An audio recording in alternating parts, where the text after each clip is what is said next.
যেখানে আল্লাহর হাবিব ইসলাম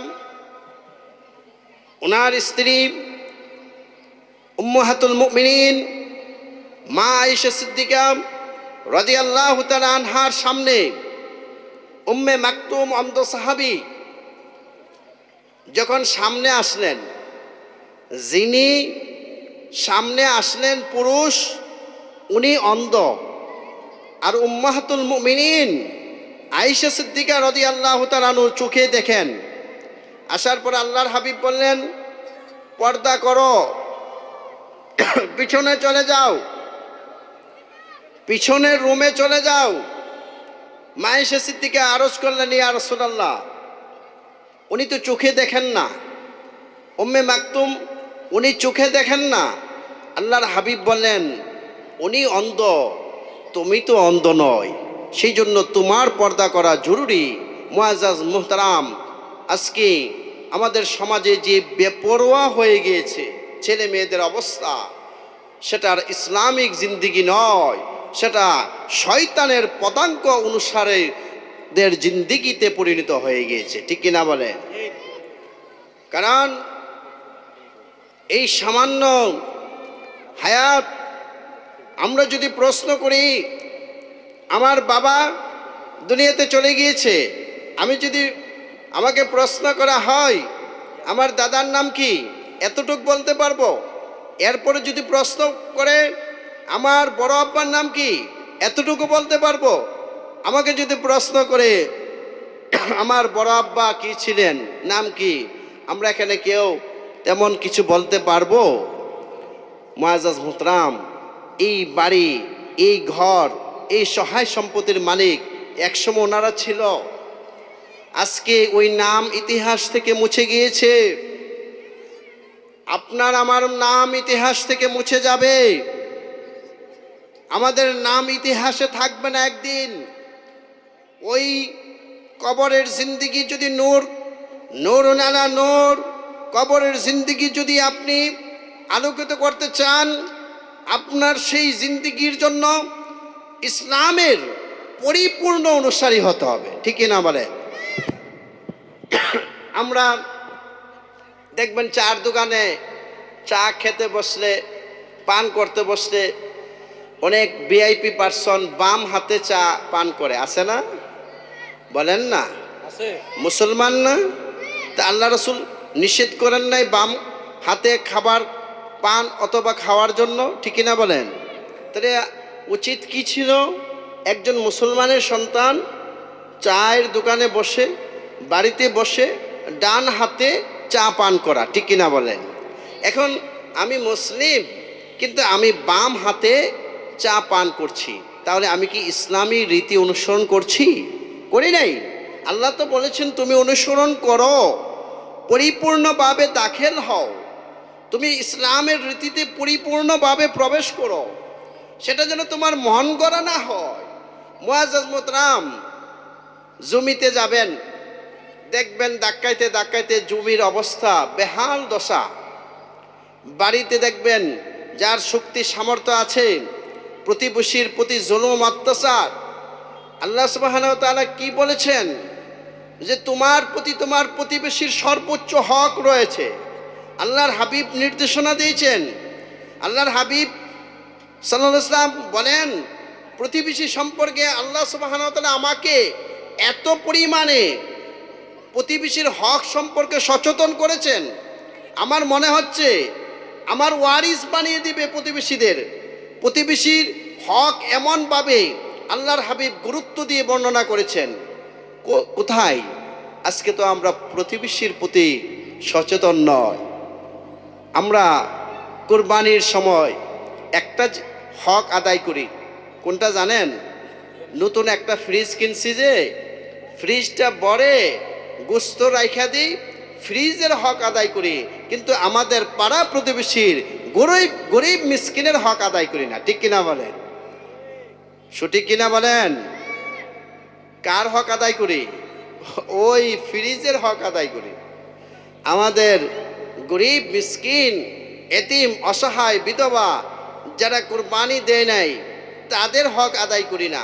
অথচ আমি মুসলিম হিসাবে, আমি মুমিন হিসাবে আমি ইমানদার হিসাবে, আমি মুত্তাকি পরহেজগার বান্দা হিসাবে, আমি আল্লাহ এবং রাসূলের খাঁটি গোলাম হিসাবে আমার উচিত ছিল আমার পাড়া প্রতিবেশীর মধ্যে যারা কুরবানি দেওয়ার সামর্থ্য নাই তাদের ঘরে গোশত পৌঁছে দেওয়া। ঠিক কিনা বলেন? দুরূদ শরীফ পড়েন, আল্লাহুম্মা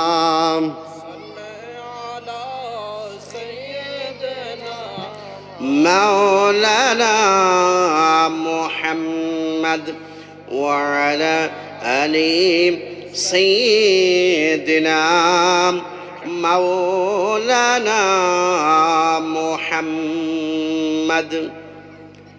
আল্লাহ এবং তার রাসূলের পর সবচেয়ে বেশি আপনার আমার প্রতি হক কাদের প্রতি? আমাদের পিতামাতার প্রতি। ঠিক কিনা বলেন?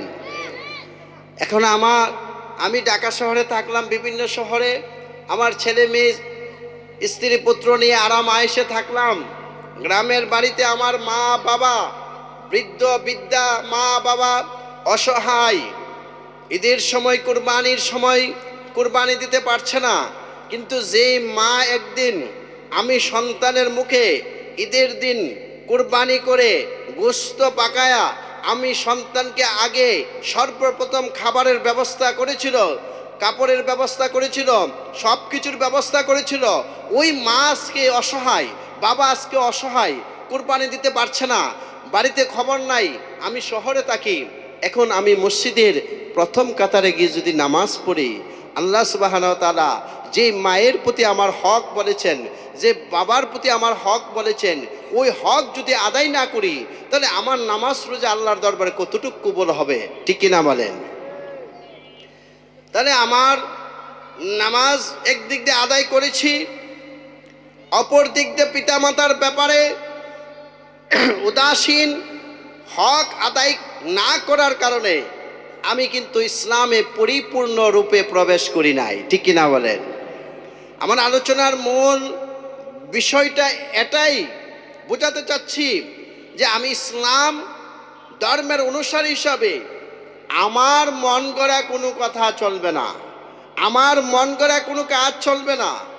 আমি যা করব প্রত্যেকটা কাজকর্ম কোরআন সুন্নাহ ইসলামিক রীতি এবং নীতিতে হতে হবে। ঠিক কিনা বলেন? আপনারা কি কষ্ট পাইতেছেন? মুআজ্জাজ মুহতারাম, আরেকটা হকের কথা বলি। দেখবেন বিবাহ শাদী, সুন্নতি খতনা, মুসলমানি, গায়ে হলুদ, এই সেই নামে বিভিন্ন নামে এমনভাবে আমরা পাড়া প্রতিবেশীকে কষ্ট দিই, বক্স আনি, রং বেরঙ্গের নাচ গান উচ্চ সুরে অশ্লীল বেহায়াপনা করি।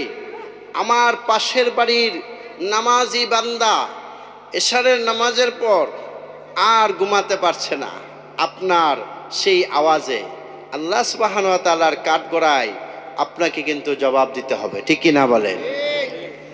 আপনি বলছেন বিবাহ সুন্নাত, তাহলে বিবাহের রাত্রিতে যে কাজগুলো করছেন সেটা কোন সুন্নাত বলেন?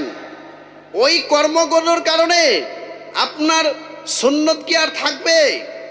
এমন বেহায়াপনা কাজকর্ম হচ্ছে, অশ্লীল গান বাজনা হচ্ছে।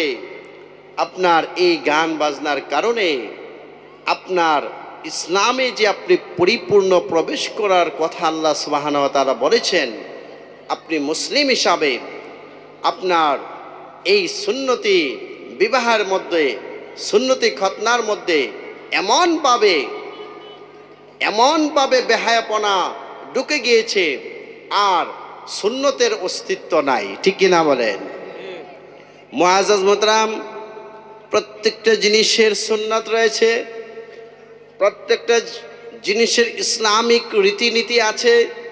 খাবার খেতে বসলাম, আপনি যদি খাবার শেষে প্লেট ভালো করে মুছে খান, প্লেট ভালো করে সুন্দর করে পরিষ্কার করে খাবার গ্রহণ করেন, আপনার পাশে দেখবেন আরেকজন লোক খাবারের মধ্যে অসংখ্য খাবার রেখে, প্লেটের মধ্যে রেখে অপচয় করে উঠে গেল। আপনি কি খাবার গ্রহণ করলেন? আপনি মুসলিম, আপনি একজন ইমানদার, আপনি একজন মুমিন বান্দা। আপনার তো তরিকা হতে পারে না আপনি খাবারের প্লেটে খাবার রেখে অপচয় করে আপনি উঠে যাবেন, ঠিক কি না বলে? তাহলে আপনি এই খাবারটার মধ্যে ইসলামিক রীতি অনুসরণ করেন নাই। তাহলে আল্লাহ সুবহানাহু ওয়া তাআলা যে বলেছেন তুমি পরিপূর্ণভাবে ইসলামে দাখিল হও, সাধারণ একবেলা খাবার খেতে বসে ওই রীতিটা আমরা অনুসরণ করতে পারি না। আমরা মুসলিম, আমরা ইমানদার, আমরা আল্লাহ রাসূলের অনুসরণ করি, গোলামি করি। কিভাবে বলবো আমাদের অবস্থান কোথায়?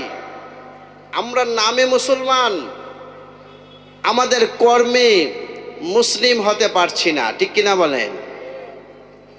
আবার টাকার বিনিময়ে আমরা ঈমান ছেড়ে দিচ্ছি। আল্লাহর হাবিব ইসলাম মুসলিম শরীফের হাদিস 213 নম্বর হাদিস, আল্লাহর হাবিব ইরশাদ ফরমান, আমার উম্মতের শেষ জমানায় উম্মতের পরিস্থিতি এমন হবে, সকালবেলা ঈমান নিয়ে বের হবে, সন্ধ্যায় ঈমান হারা হয়ে ঘরে ঢুকবে। তার মুখে দাড়ি থাকবে ঠিক, টুপি থাকবে ঠিক, লেবাস পাঞ্জাবি জুব্বা থাকবে ঠিক, সব থাকবে, কিন্তু সে ঈমান হারা হয়ে কি করবে? ঘরে প্রবেশ করবে, সন্ধ্যায় ঈমান নিয়ে ঘর থেকে বের হবে, সকালবেলা ঈমান হারা হয়ে ঘরে ঢুকবে। আল্লাহর হাবিব ইসলাম ইরশাদ ফরমান, এর কারণ কি? এর মূল কারণ হচ্ছে কোনো বড় ধরনের কারণ নয়, এর অন্যতম কারণ হচ্ছে ইয়াবিউ দীনাহু বিআরাদিম মিনাদ দুনিয়া, দুনিয়ার তুচ্ছ সামান্য জিনিসের বিনিময়ে, দুনিয়ার চাকরির বিনিময়ে, কিছু টাকার বিনিময়ে, কিছু রাজনৈতিক ফায়দার বিনিময়ে তাদের ঈমানকে, তাদের ইসলামকে বাতিলের কাছে বিক্রি করে দিবে, ঠিক কিনা বলেন? আমি বলি নাই, আমার রসুল ইমামুল মুরসালিন খাতামুন নাবিয়্যিন, যিনি আমার জান, যিনি আমার প্রাণ, যিনি আমার কবরের সাথী, যিনি আমার মিজানের সাথী, যিনি আমার সমস্ত অবস্থায় আমার মনিব, ওই আল্লাহর হাবিব সাল্লাল্লাহু আলাইহি ওয়াসাল্লাম ইরশাদ ফরমান, ওই ব্যক্তি দুনিয়ার বিনিময়ে আপনি ওই আমার উম্মতরা ঈমান কি করবে? বিক্রি করে দিবে, দিন বিক্রি করে দিবে।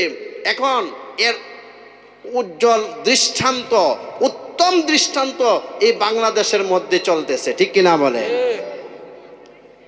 আয়সা আপনাকে রাজনৈতিক স্বার্থে কত সুযোগ সুবিধা দিবে আপনাকে, আর আপনি মনে করবেন বিনা হিসাবে জান্নাতে চলে যাচ্ছেন। সেই জন্য আপনি আপনার ঈমানকে বিক্রি করে দিবেন, দিনকে বিক্রি করে দিবেন, ধর্মকে বিক্রি করে দিবেন। কত ধরনের বাতিল আকীদা আমাদের সামনে উপস্থিত হচ্ছে। শিয়া, কাদিয়ানি, খারিজি, নাসিবি, রাফিজি, মুতাজানা, কত ফিতনা আপনাদের সামনে এসে উপস্থিত হবে। আপনাকে ওই সকল ফিতনা থেকে জেহাদে আকবর, জেহাদে আকবর আপনার কালবে যখন আল্লাহ সুবহানাহু ওয়া তাআলার জিকির থাকবে, আপনার কালব যখন জারি থাকবে, খাজা আব্দুর রহমান নকশবন্দি বাজে হরাবির সঠিক উত্তর অধিকারী হবেন। সুলতান কাতা শাহ রহমতুল্লাহ আলাইহি, সৈয়দ ওয়াজউদ্দিন শাহ রহমতুল্লাহ আলাইহির প্রকৃত উত্তর অধিকারী যদি হতে পারেন, ইসলামকে, দ্বীনকে, ধর্মকে অন্তরে যদি লালন করেন, আল্লাহ সুবহানাহু ওয়া তাআলাকে যদি প্রকৃত ভালোবাসেন, আল্লাহর হাবিবকে যদি প্রকৃত ভালোবাসেন, তাহলে আপনি মোকাবেলা করে ওই সমস্ত বাতিল ফিরকা থেকে আপনার ঈমান ও আমলকে হেফাজত করতে পারবেন, ঠিক কিনা বলেন? সেই জন্য আপনাকে জিহাদে আকবর করতে হবে। যুদ্ধের ময়দানে যেই জিহাদ করা হয় অস্ত্রের মাধ্যমে, সেটা হচ্ছে জিহাদে আসগর, ছোট জিহাদ। আর আপনার সামনে যখন টাকার পাহাড় দেওয়া হবে, টাকার ভান্ডেলের রূপ দেওয়া হবে, নারীর রূপ দেওয়া হবে, চাকরির রূপ দেওয়া হবে, বিভিন্ন ফায়দা আপনার সামনে প্রেজেন্টেশন করা হবে, উপস্থাপন করা হবে, আপনাকে অফার দেওয়া হবে, ওই সবগুলো যদি আপনি তুচ্ছ মনে করে আল্লাহ এবং রসুলের তাওহীদ এবং রিসালাতের যদি পরিপূর্ণ বেলায়েতের অনুসারী হতে পারেন, তাহলে আপনার দ্বারা ঈমান এবং আমল হেফাজত করা সম্ভব হবে। ঠিক কিনা বলে? আল্লাহ সুবহানাহু ওয়া তাআলা বলছেন, ইয়া আইয়ুহাল্লাযিনা আমানু, হে ঈমানদারগণ, উদখুলু ফিস সিলমি কাফা, তোমরা পরিপূর্ণরূপে ইসলামে প্রবেশ করো। ইসলাম দুইটির বিষয়ের সমন্বয়ে সংগঠিত হচ্ছে, একটি হচ্ছে তাওহীদ, আরেকটা হচ্ছে রিসালাত। ঠিক কিনা বলেন? একটি তাওহীদ, আরেকটা রিসালাত। যারা বলে তাওহীদ তাওহীদ, এরা ইসলামের পূর্ণাঙ্গ অনুসারী নয়, কারণ তারা রিসালাতকে বাদ দিয়ে দেয়। ঠিক কিনা বলেন? আপনি যদি পরিপূর্ণ ইসলামে দাখিল হতে চান, তাহলে আপনি একজন প্রকৃত তাওহীদের অনুসারী হতে হবে এবং প্রকৃত রিসালাতের অনুসারী হতে হবে। যদি তাওহীদের অনুসারী হন এবং রিসালাতের অনুসারী হন, তখন আপনি মুমিনে কামেল হবেন। উচ্চস্বরে বলুন সুবহানাল্লাহ। দরুদ শরীফ পড়ুন, আল্লাহুম্মা সাইয়্যিদিনা মুহাম্মদ ওয়া আলা আলি সাইয়্যিদিনা মাওলানা মুহাম্মদ। মানুষের হক সম্পর্কে সচেতন হতে হবে যদি আপনি ইসলামী জিন্দেগি করতে চান। আজকে বায়ের সম্পদ বায়ে মারতেছে কিনা বলেন? যদি মুখে দাড়ি থাকে, মাথায় টুপি থাকে, আর মসজিদের প্রথম সারিতে যদি 5 ওয়াক্ত নামাজ পড়ে, আর যদি বায়ের সম্পদ ভক্ষণ করে, বায়ের সম্পদ জোর জবরদস্তি করে দখল করে, আর ওই অবস্থায় যদি কবরে চলে যায়, মানুষের সম্পদ জোর জবরদস্তি দখল করে, ওই 5 ওয়াক্ত নামাজের জবাব সে দিতে পারবে, কিন্তু হাক্কুল ইবাদ, মানুষের হক আত্মসাৎ করার জবাব আল্লাহ সুবহানাহু ওয়া তাআলার সামনে দিতে পারবে না। ঠিক কি না বলে? মুআজ্জাজ মুহতারাম, তাহলে আপনি যদি ইসলামে পরিপূর্ণ দাখিল হন, মুমিন বান্দা হন, প্রকৃত মুসলিম হন, তাহলে আপনার দ্বারা অপর কোনো মানুষের সম্পদ নষ্ট করার দূরের কথা, নষ্ট ভক্ষণ করবেন, গ্রাস করবেন, এর কল্পনাও করতে পারবেন না। ঠিক কি না বলে? আল্লাহর ওলিগণ তো একটা পিঁপড়ার ব্যাপারে সচেতন, অযথা একটা পিঁপড়াকে মারে না। আর এখন মানুষ একটা জীবন্ত মানুষকে মেরে ফেলতেছে। ঠিক কিনা বলেন? তাহলে যারা এই কাজে জড়িত, তারা আল্লাহ এবং আল্লাহ রাসূলের, আউলিয়া কেরামের প্রকৃত অনুসারী নয়। যদি আউলিয়া কেরামের প্রকৃত অনুসারী হয়, তাহলে আউলিয়া কেরাম মানুষের হক সম্পর্কে সর্বোচ্চ সতর্ক থেকেছেন। ঠিক কিনা বলে? 2 ভাই ঝগড়া শুরু করলো একটা সম্পদ নিয়ে। ইমাম বুখারী রহমতুল্লাহ আলাইহি জামানায়, ইমাম বুখারী রহমতুল্লাহ আলাইহি ইমামুল মুহাদ্দিসিন, সবচেয়ে বড় মুহাদ্দিস ছিলেন। ওনার জামানায় 2 ভাই সম্পদ নিয়ে ঝগড়া করলেন।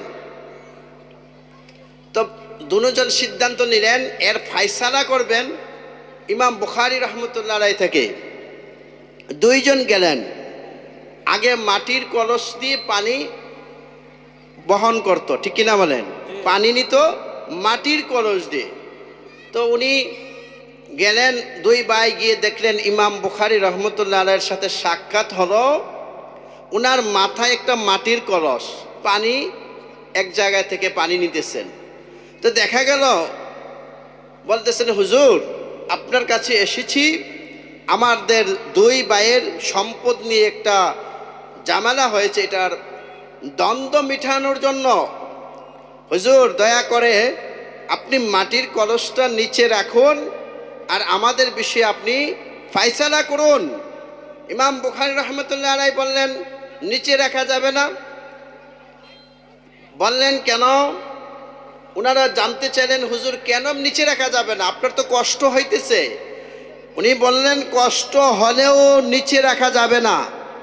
বললেন হুজুর কেন নিচে রাখা যাবে না? ইমাম বুখারী রহমতুল্লাহ আলাইহি বলেন কলসের নিচের অংশ পানি নেওয়ার কারণে ভিজা থাকে, থাকে কিনা বলেন? আমি যদি এই মাটির কলস মাটিতে রাখি আর যেই জায়গায় দাঁড়িয়ে আছি ওই জায়গার মালিক আমি নিজে না, সেই মাটির মধ্যে কিছু মাটি আমার কলসের নিচে তলার মধ্যে লেগে যাবে, আর ওই কিছু মাটি লাগার কারণে হাসরের ময়দানে আল্লাহ সুবহানাহু ওয়া তাআলার দরবারে আমাকে এই মাটি সম্পর্কে জবাব দিতে হবে, এবং সেটার জবাব আমি দিতে পারবো না, কারণ এই জায়গার মালিক আমি না। উচ্চস্বরে বলুন সুবহানাল্লাহ। পরে বললেন হুজুর যেই কারণে এসেছি আমরা বিচার, আমাদের যে সমস্যা সমাধান হয়ে গেছে। কিসের জন্য সমাধান হইল? আমরা দুই ভাই একটি সম্পত্তি নিয়ে আমাদের কি ছিল, দ্বন্দ্ব ছিল। এক ভাই বলল ভাই সম্পদ আমার দরকার নাই, তুমি এই সম্পদটা তুমি নিয়ে যাও। অপর ভাই বলল ভাই আমার দরকার নাই, তুমি নিয়ে যাও। কারণ ইমাম বুখারী রহমতুল্লাহ আলাইহি সামান্য কলসের নিচে মাটির ব্যাপারে এত ভয় করছে, আল্লাহ সুবহানাহু ওয়া তাআলাকে এত ভয় করলো, তাহলে আমি এই সম্পদ নিতে পারবো না। দেখেন আউলিয়া کرام, মুফাসসিরে کرام, মুহাদ্দিসিনে کرام, আল্লাহর ওলিগণ, সালিহিন বান্দারা মানুষের হক সম্পর্কে সর্বোচ্চ সচেতন থাকে, ঠিক কিনা বলেন? আল্লাহর ওলি এত সোজা না, আল্লাহর ওলি হওয়া এত সোজা না। এই যে পিছনে ব্যানার আছে, মনে করেন ব্যানারে বড় করে নাম যদি দিয়ে দেন, পীরে তরিকত লাগাই দেন, রাহনুমায়ে শরিয়ত দিয়ে দেন, জামানার ইমাম দিয়ে দেন, কুতুব লিখে দেন, বিভিন্নভাবে সিন্ডিকেট করে আপনি দিতে পারবেন, মানুষের কাছে বড় হতে পারবেন, পোস্টারে বড় নাম দিতে পারবেন, ব্যানারে বড় নাম দিতে পারবেন, সিন্ডিকেট করে আপনি বড় পীর সাজতে পারবেন, বুজুর্গ সাজতে পারবেন, কিন্তু আল্লাহ সুবহানাহু ওয়া তাআলার দরবারে ওই খোদাই দফতরে আপনার নাম লিপিবদ্ধ হবে না। আল্লাহর হাবিবের রিসালাতের কাছে, ওই আল্লাহর হাবিবের রিসালাতের দরবারে আপনার নাম লিপিবদ্ধ হবে না যতক্ষণ পর্যন্ত আল্লাহ এবং আল্লাহর হাবিবের পূর্ণ আনুগত্য আপনি না করবেন, মহাব্বত না করবেন, ইত্তেবা না করবেন, গোলামি না করবেন। আর খোদার দফতরে ওই আল্লাহ সুবহানাহু ওয়া তাআলা যতক্ষণ পর্যন্ত আপনাকে কবুল না করবে, আপনার হাবিব আল্লাহর হাবিব আপনাকে যতক্ষণ পর্যন্ত কবুল না করবে, ততক্ষণ পর্যন্ত দুনিয়ার যত সিস্টেমই করেন আপনি কিন্তু আল্লাহর ওলি হতে পারবেন না, ঠিক কিনা বলে? সেই জন্য সালিহিন বান্দাদের তরিকাতে আপনি আসতে হবে। আসার পর পৃথিবীর কেউ আপনাকে চিনল না, পৃথিবীর কেউ আপনাকে ওলি হিসাবে গণ্য করল না, পৃথিবীর কেউ আপনাকে সালাম দিল না। আপনি একজন সাধারণ কৃষক মনে করলো, সাধারণ মানুষ মনে করলো, কিন্তু আপনার এত প্রেম, মহাব্বত, আদব, ইত্তেবা, কোরআন সুন্নাহর অনুসরণ, আল্লাহর হাবিবের দামানকে, আউলিয়া کرامের দামানকে এত সুন্দরভাবে অন্তরে ধারণ করেছেন।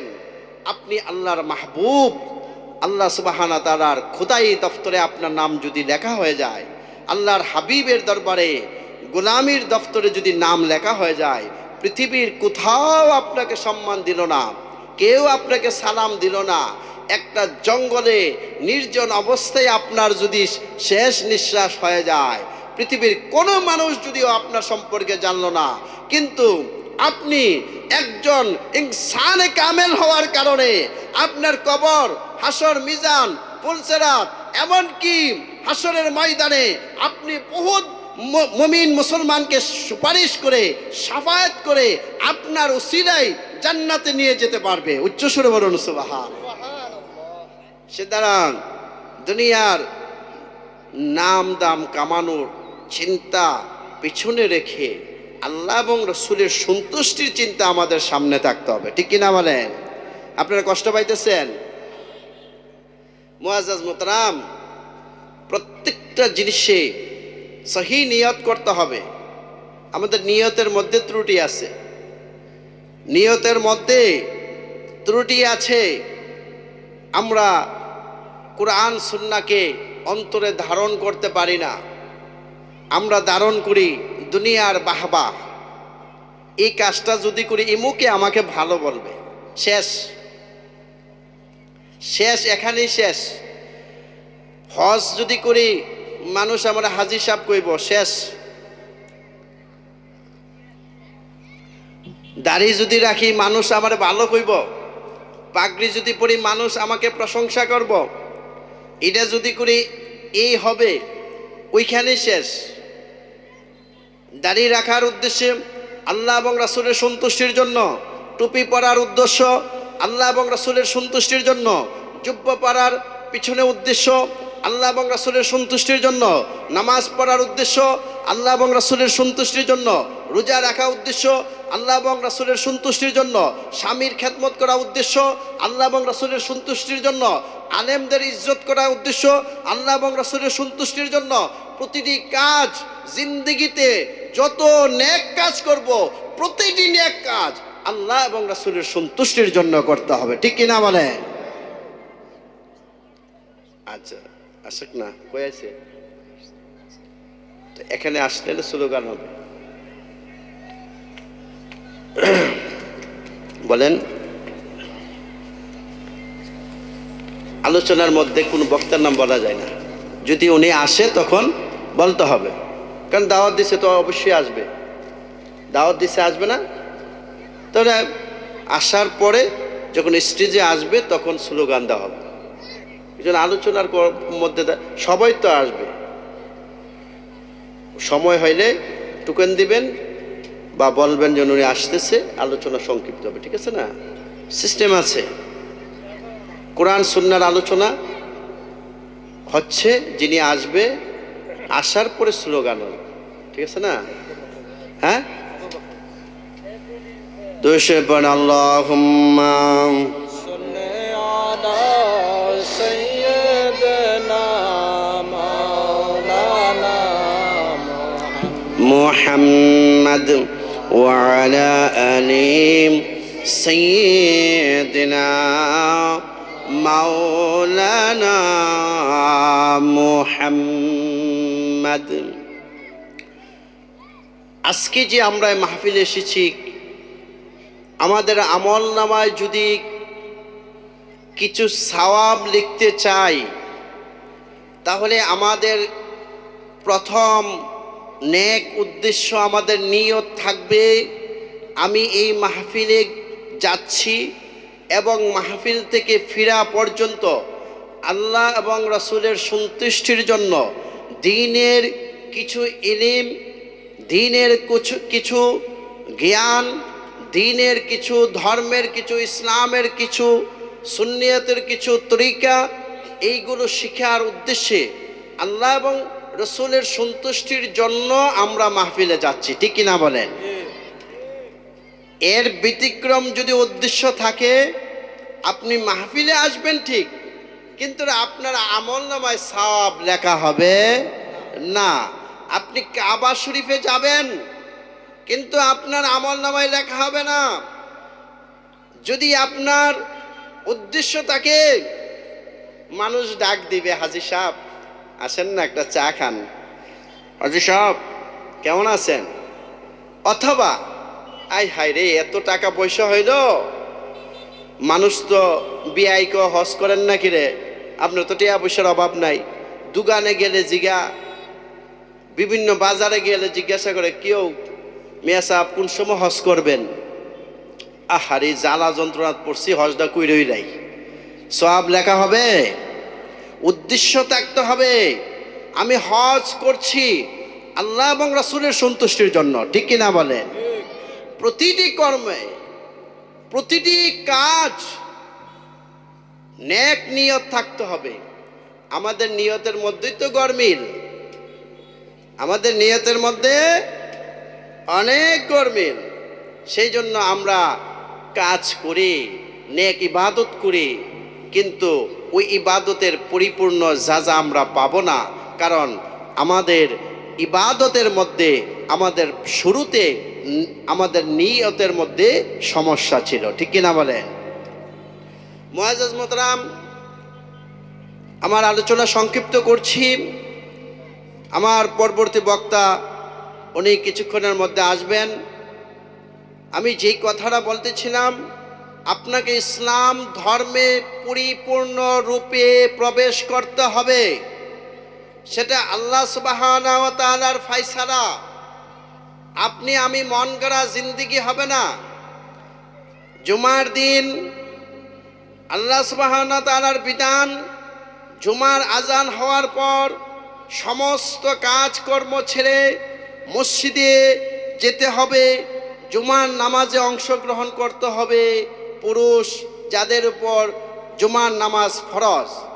মুআজ্জাজ মুহতারাম, এখন আমরা বেপরোয়া, আড্ডা দিচ্ছি, এই করছি সেই করছি, কোনো রকম ইমাম সাহেব খুতবাতে দাঁড়ানোর সময় কোনো রকমে ঢুকি, নামাজ 2 রাকাত পড়ে সালাম ফিরানোর পর সুন্নত আদায় করি না। তাহলে সুন্নতে মুআক্কাদা আমার উপর, এটা দায়িত্ব, এই নামাজ আদায় করা আমার উপর ফরজ দায়িত্ব। তাহলে আমি ফরজ 2 রাকাত আদায় করেছি, আমি সুন্নতে মুআক্কাদা ত্যাগ করে দিলাম, ছেড়ে চলে আসলাম। সেই জিন্দিগিটা হলো আপনার মন গড়া, ঠিক কিনা বলেন? ইসলামী জিন্দিগি হলো না। আজকে আমাদের সমাজে ফিতনা ফাসাদ, আমাদের সমাজে দ্বন্দ্ব, আমাদের সমাজে ভ্রাতৃত্বের অভাব। কেন জানেন? কারণ আমরা ইসলামী জিন্দিগি চাই না। আমরা শয়তানের পদাঙ্ক অনুসরণ করি এবং আমরা পরকালের নাজাতের আশা করি না। মুখে মুখে বলি কিন্তু হৃদয়ে ধারণ করি না, ঠিক কিনা বলেন? মুখে মুখে বলি কিন্তু হৃদয়ে ধারণ করি না। প্রকৃত মুমিন তারা যারা হৃদয়ে ধারণ করে, আল্লাহ এবং রাসূলকে সবচেয়ে বেশি মহব্বত করে, ঠিক কিনা বলেন? আমি বলি নাই, বুখারী শরীফ বলছে, আল্লাহর হাবিব সাল্লাল্লাহু আলাইহি ওয়াসাল্লাম বলছেন, তুমি তোমার নিজের জান মাল, স্ত্রী, পুত্র, ছেলে মেয়ে, ভাই বারাদার, আত্মীয় স্বজন, বন্ধু বান্ধব সবার ঊর্ধ্বে যতক্ষণ পর্যন্ত আল্লাহর হাবিবকে ভালো না বাসতে পারবে ততক্ষণ পর্যন্ত তুমি প্রকৃত মুমিন হতে পারবে না, ঠিক কিনা বলে? আমরা তো সামান্য টাকার কাছে বিক্রি হয়ে যাই, আমরা সামান্য পদের কাছে বিক্রি হয়ে যাই, আমরা সামান্য চাকরির কাছে বিক্রি হয়ে যাই। ইসলাম কোথায়? আমাদের হৃদয়ে কোথায় নবীর মহব্বত? যে ব্যক্তির হৃদয়ে প্রকৃত নবীর মহব্বত এমনভাবে ধারণ করছে, যেই ব্যক্তি আল্লাহর হাবিব সাল্লাল্লাহু আলাইহি ওয়াসাল্লামের মহব্বত প্রকৃতভাবে হৃদয়ে ধারণ করছে, ওই ব্যক্তির দ্বারা কোনো ফাহিশা কাজ হতে পারে না, ঠিক কিনা বলেন? ওই ব্যক্তির দ্বারা কোনো মানুষের ক্ষতি হতে পারে না। যেই ব্যক্তির হৃদয়ে প্রকৃত আল্লাহর হাবিবের মহব্বত তার হৃদয়ে ধারণ করেছে, সেই কখনো মানুষকে আঘাত করতে পারে না, ঠিক কিনা বলেন? সেই কখনো মানুষের সম্পদ জোর জবরদস্তি ভাবে দখল করতে পারে না, ঠিক কিনা বলেন? সেই জন্য আমাদের উচিত ভ্রাতৃত্ব, মহব্বত। একজন মানুষ, আমার গোষ্ঠী আছে, প্রভাব আছে, আরেকজন মানুষ গ্রামের নিরীহ, গোষ্ঠী নাই, প্রভাব নাই, তার প্রতি কি আমি জুলুম করব? আমার হৃদয়ে আল্লাহর হাবিবের প্রকৃত প্রেম যদি ধারণ থাকে, সেকেন্ডের মধ্যে স্ক্রিন আমার চোখের সামনে ভেসে আসবে, আমি আল্লাহর হাবিবের সামনে কি জবাব দেব? আমি এই গরিব, এই গোষ্ঠীবিহীন, এই সাধারণ মানুষের প্রতি যে জুলুম করার জন্য আমি যাচ্ছি, আল্লাহর হাবিবের সামনে আমি কিভাবে চেহারা দেখাবো? প্রকৃত যদি প্রেম থাকে আপনি এই বই করবেন, ঠিক কিনা বলেন? বই করা উচিত কিনা বলেন? বই করা উচিত, কারণ আপনার আমার জিন্দিগি ক্ষণস্থায়ী, ঠিক কিনা বলেন? সামান্য অল্প সময় জোহরের নামাজ পড়ে এক ব্যক্তির জানাজায় একজন মানুষ গেল, সে জানে না মাগরিবের পরে তার জানাজা হয়ে যাবে, ঠিক কিনা বলেন? আমরা এত সাম্রাজ্যের চিন্তা করি, এত অট্টালিকার চিন্তা করি, এত বৃহৎ আশার চিন্তা করি, আমাদের পরকাল নষ্ট হয়ে যাচ্ছে একটি কারণে, সেটা হচ্ছে আমাদের দীর্ঘ আশা। মুআজ্জাজ মুহতারাম, কথাটা ভালো করে মনে রাখবেন, অনেক দীর্ঘ বড় আশা কখনো করবেন না। মুমিন বান্দা কখনো দীর্ঘ আশা করে না। মুমিন বান্দা মনে করে ফজরের জামাতের নামাজ আদায় করার পর আমার দ্বারা মনে হয় জোহরের নামাজ সম্ভব হবে না, ঠিক কিনা বলেন? জোহরের নামাজ জামাতে আদায় করার পর সে চিন্তা করে আমার দ্বারা মনে হয় আসরের জামাত সম্ভব হবে না।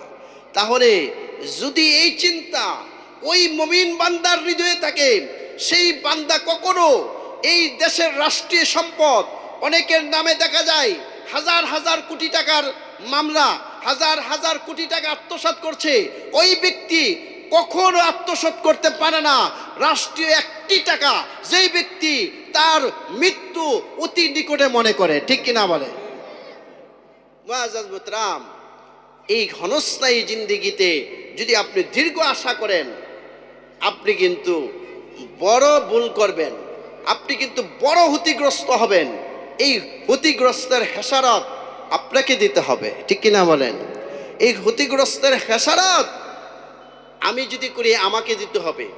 পরকালের চিন্তা, মৃত্যু অতি নিকটে মনে করতে হবে, অতি নিকটে মনে করতে হবে।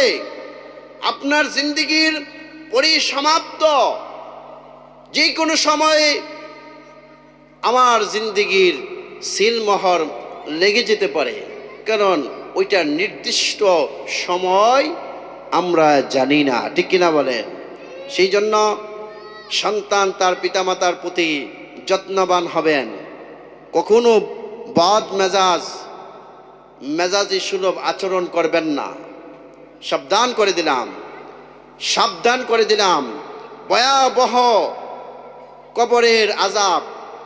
এবং শুধু কবর কেন, আপনি দুনিয়াতে লাঞ্ছনা পেয়ে মারা যাবেন যদি পিতামাতার সাথে বেয়াদবি করেন, ঠিক কিনা বলেন? আর আরেকটা কাজ যদি করেন তাহলে আপনি লাঞ্ছিত হবেন, মনে রাখবেন। শানে রিসালাতে যদি গুস্তাখি করেন, আমি হায়াতে বাঁচতেও পারি, মরেও যেতে পারি, আমার কথাটা মনে রাখবেন। শানে রিসালাতে যদি গুস্তাখি করেন, আল্লাহর হাবিবের রিসালাতের শানে যদি বেয়াদবি করেন, আপনি অবশ্যই অবশ্যই অবশ্যই পৃথিবীর জমিনে আপনি লাঞ্ছিত হয়ে মারা যাবেন, ঠিক কিনা বলেন? আল্লাহ বরদাস্ত করেন না। আল্লাহর হাবিবের রিসালাতের ব্যাপারে যদি আপনি কোনো ধরনের কটূক্তি করেন, আল্লাহ সুবহানাহু ওয়া তাআলা সেটা বরদাস্ত করতে পারে না। ইন্নাল্লাযীনা ইউযুনা আল্লাহ ওয়া রাসূলাহু লাআনাহুমুল্লাহু ফিদ দুনিয়া ওয়াল আখিরাহ। আমি বলি নাই, আল্লাহ বলছেন, নিশ্চয়ই যারা আমাকে, আমার হাবিবকে কষ্ট দেয়, লাআনাহুমুল্লাহু, আমি আল্লাহ লানত দিই, আমার হাবিব নয়, আমি আল্লাহ লানত দিই তাদেরকে, ফিদ দুনিয়া ওয়াল আখিরাহ, দুনিয়াতে লানত দিব, তাকে নাস্তানাবুদ ছেড়ে দেব, তার জিন্দেগি আমি মিসমার করে দেব। সে নমরুদ হোক, ফেরাউন হোক, যত শক্তিশালী হোক, তাকে আমি মিসমার করে দেব আমার রিসালাতের সাথে, আমার হাবিবের রিসালাতের সাথে যদি বেয়াদবি করে, ঠিক কিনা বলে? সাবধান হন, সাবধান হন, সাবধান হন। রিসালাতের ব্যাপারে বেয়াদবি করবেন না, আউলিয়া কিরামের শানে বেয়াদবি করবেন না। যদি করেন গুমরাহ হয়ে মারা যাবেন, গুমরাহ হয়ে যাবেন। আহলে বায়াতের শানে বেয়াদবি করবেন না এবং সাহাবায়ে কেরামের আজমতে বেয়াদবি করবেন না। এক শ্রেণীর শিয়া মতার অবলম্বী যারা আছে সাহাবায়ে কেরামকে কটূক্তি করে, যদি করেন জীবন বরবাদ হয়ে যাবে।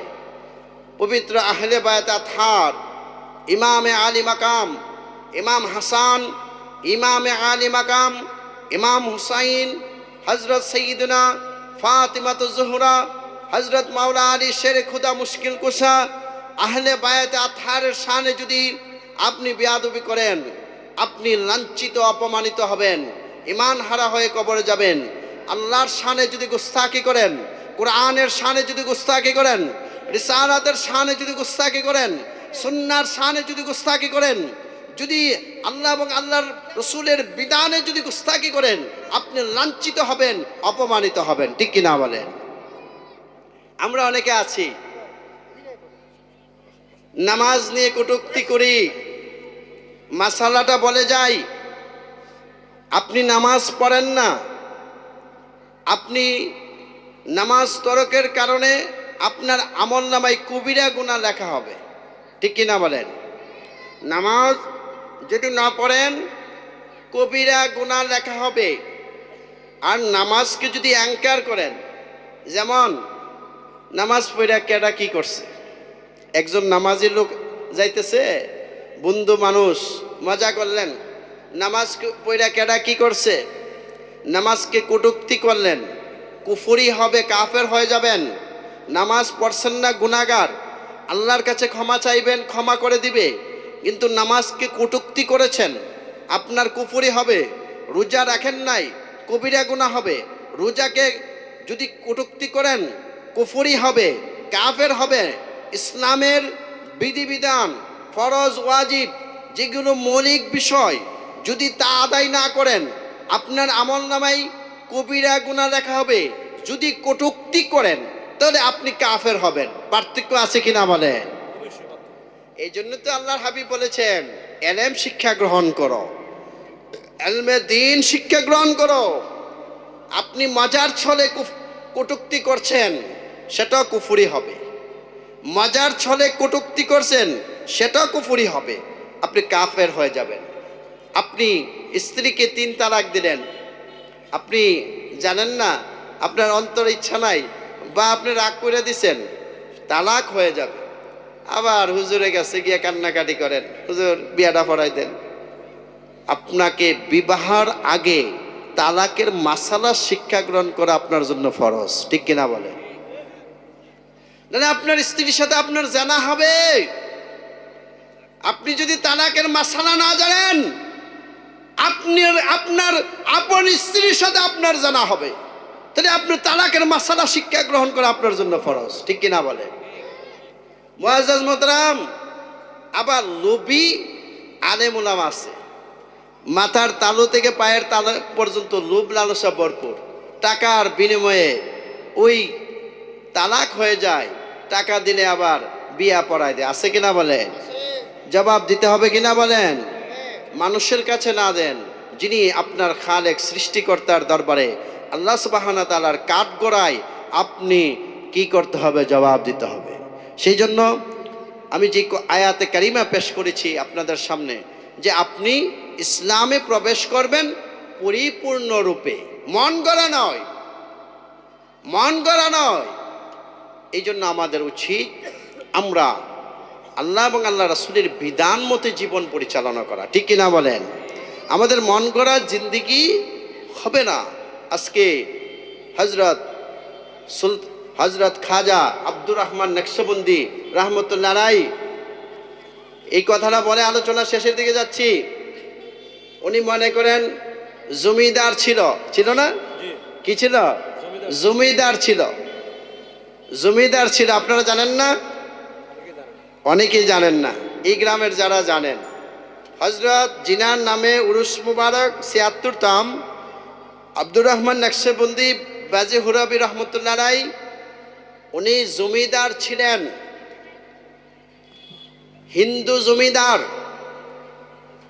জমিদার ছিল, আল্লাহর হাবিব সাল্লাল্লাহু আলাইহি ওয়াসাল্লামের দিদারের মাধ্যমে ইসলাম গ্রহণ করে ওই জমিদারিকে লাথি দিয়ে ত্যাগ করে উনি ইসলামের পথে দাখিল হওয়ার কারণে, পরিপূর্ণ মুসলিম হওয়ার কারণে, পরিপূর্ণ মুমিনে কামেল হওয়ার কারণে, পরিপূর্ণ সাদিকিন বান্দা হওয়ার কারণে, পরিপূর্ণ সালিহিন বান্দা হওয়ার কারণে, পরিপূর্ণ মুত্তাকিন বান্দা হওয়ার কারণে, পরিপূর্ণ মুকাররিবিন বান্দা হওয়ার কারণে আজকে ৭৬ বছর পরেও ওই দুনিয়ার জমিদারি ত্যাগ করার কারণে আল্লাহর দফতরে খুদাই জমিদারি লাভ করেছে। ঠিক কিনা বলে? ওই জমিদারের কারণে আজকে আপনারা এখানে এসেছেন। ওই জমিদারের কারণে আজকে এত সুন্দর তাবারকের ব্যবস্থা হচ্ছে, প্যান্ডেলের ব্যবস্থা হচ্ছে, লাইটিংয়ের ব্যবস্থা হচ্ছে, সব কিছুর ব্যবস্থা হয়েছে খুদাই জমিদারি গ্রহণ করার কারণে। ঠিক কিনা বলে? আর দুনিয়ার জমিদারি যদি হইতো তাহলে যেই দিন মৃত্যুবরণ করত ওই দিনেই জমিদারির জিন্দিগি শেষ। ঠিক কিনা বলে? মুআজ্জাজ মোহতারাম, সেই জন্য ইসলামে পরিপূর্ণরূপে আপনি আমি গ্রহণ করতে হবে, দাখিল হতে হবে এবং সালিহিন বান্দারা, নবী সিদ্দিক সালিহিন সোহাদা, ওই সালিহিন বান্দাদের, পরিপূর্ণ সাদিকিন বান্দাদের ওই দেখানো মত ও পথ আমাদেরকে গ্রহণ করতে হবে। ঠিক কিনা বলে? আল্লাহর ওলিগণের তরিকা ছিল, দুইটা পকেট যদি থাকতো, একটা পকেটে নিজের টাকা রাখতো, আরেকটা যদি কেউ আমানত দিত, এতিম মিসকিনে টাকা দিত, অন্য কাউকে দেওয়ার জন্য দিত, আরেক পকেটে টাকা রাখতো। এমনকি যদি আমানত দিত 5 বছর পরে, 1 বছর পরে, 2 বছর পরে যেইভাবে যেই টাকাটা দিছে ওইভাবে ওই টাকাটা খুলে দিত। সুবহানাল্লাহ বলেন। তাহলে মানুষের হক সম্পর্কে কত সতর্ক থাকতো। আর আমরা তো মনে করি সারা দুনিয়াটা আমার, হ্যাঁ, সারা দুনিয়া আমার, জবাব কিন্তু দিতে হবে, আল্লাহ রসুলের কাঠগড়ায় জবাব দিতে হবে। সেই জন্য আমি আপনাদেরকে উদারতা আহ্বান করছি, সাদিকিন বান্দাদের সংস্পর্শে যান, যারা সত্যবাদী, যারা মুত্তাকি, খুদাবিতি যাদের মধ্যে রয়েছে, যারা সালিহিন, যারা আল্লাহর মকবুল বান্দা, তাদের সংস্পর্শ যখন যাবেন, হৃদয়ের ভিতরে নফসের আম্মারার যে ত্রুটি বিচ্যুতি আছে, আমাদের নফসে আম্মারা যে গুনার দিকে যে নির্দেশনা করে, সেইগুলো থেকে যদি নিজেকে মাহফুজ রাখতে চান তাহলে অবশ্যই আব্দুর রহমান নকশবন্দি রহমতুল্লাহ আলাইহির